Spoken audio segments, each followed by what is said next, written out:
October 13, UPI Customs agents at a Dallas airport said they seized 54 illegal bird nests concealed among personal items in a traveler's luggage. U.S. Customs and Border Protection said agriculture specialists at Dallas-Fort Worth International Airport found the undeclared nests, which are edible and considered a delicacy in some countries, concealed among personal items in the luggage of a traveler arriving from Vietnam. The nests, created from solidified bird saliva, are used to make soup and broth. They are banned from being brought into the United States, however, due to the potential to carry infectious diseases including Newcastle disease or the highly pathogenic avian influenza virus, also known as H5N1.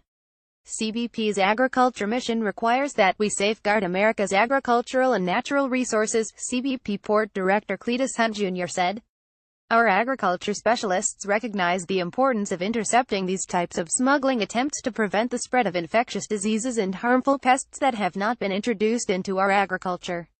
Seizures like this one keep that threat at bay. The seized nests were destroyed, customs officials said.